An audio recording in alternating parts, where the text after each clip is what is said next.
వికసిత భారత్ లక్ష్యంగా పాలన సాగిస్తున్నాం.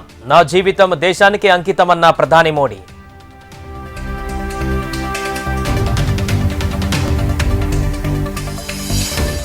ఆదిలాబాద్లో మోడీకి స్వాగతం పలికిన సీఎం రేవంత్. స్వాగతోపన్యాసం చేసిన కేంద్ర మంత్రి కిషన్ రెడ్డి. కేంద్రం రాష్ట్రం ఘర్షణ పడితే ప్రజలకే నష్టమన్న సీఎం రేవంత్. తెలంగాణ సమస్యలను ప్రధాని దృష్టికి తీసుకువెళ్లామన్న సీఎం.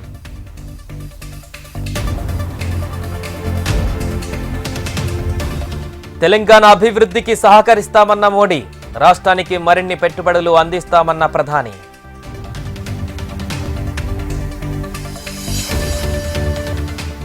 ఆదిలాబాద్ జిల్లాలో విజయ సంకల్ప సభకు ప్రధాని. 6 ప్రాజెక్టులకు వర్చువల్ గా శంకుస్థాపనలు, ప్రారంభోత్సవాలు చేసిన మోడీ.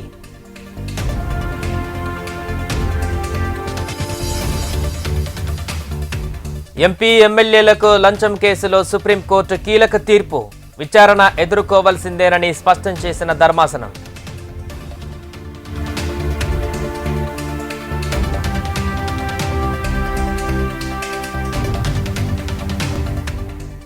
ఫస్ట్ లిస్ట్ రిలీజ్తో తెలంగాణ బీజేపీలో జోష్. మోడీ పథకాలు ప్రజలలోకి తీసుకువెళ్లనున్న కమలం నేతలు.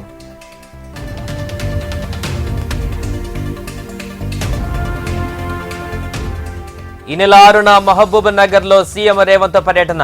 పాలమూరు ప్రజాదీవన పేరుతో కాంగ్రెస్ భారీ బహిరంగ సభ.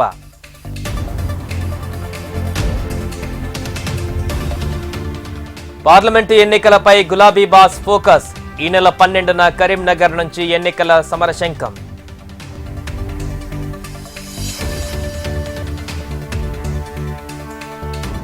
హైదరాబాద్ సెక్రటేరియట్ ఎదుట వీఆర్ఏల ఆందోళన.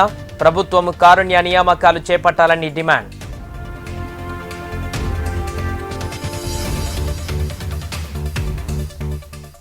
మన బస్తీ మనబడి కార్యక్రమంలో పాల్గొన్న మంత్రి పొన్నం. అమీర్పేట్లోని బాలికల పాఠశాలలో మరమ్మతు పనులు ప్రారంభం.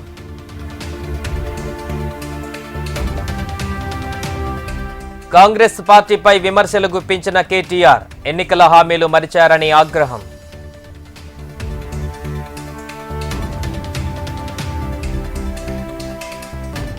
గొర్రెల స్కామ్లో వెలుగులోకి మరో కుంభకోణం. లోలోన కంపెనీ భాగోతాలు బట్టబయలు.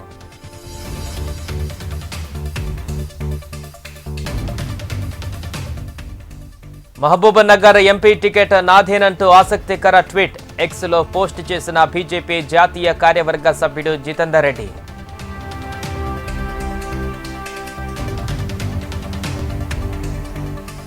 టీచర్ పోస్టుల భర్తీకి నేటి నుంచి దరఖాస్తులు. ఏప్రిల్ 2వ తేదీ వరకు అప్లై చేసుకునే అవకాశం.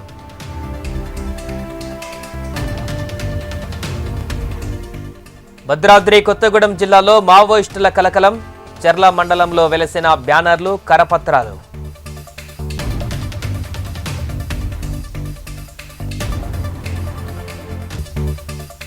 శంషాబాద్ ఎయిర్పోర్టులో భారీగా బంగారం పట్టివేత. 13 కిలోల బంగారం స్వాధీనం చేసుకున్న కస్టమ్స్ అధికారులు.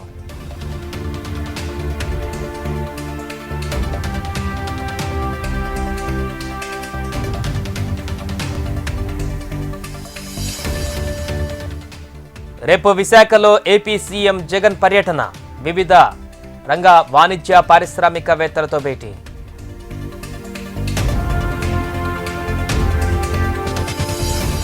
ఏపీ బీజేపీ మేనిఫెస్టో కమిటీ సమావేశం.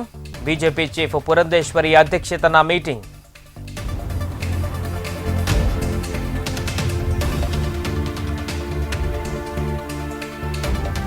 నెల్లూరులో టీడీపీ మహిళా నేత విజేతారెడ్డి ఇంట్లో పోలీసుల సోదాలు.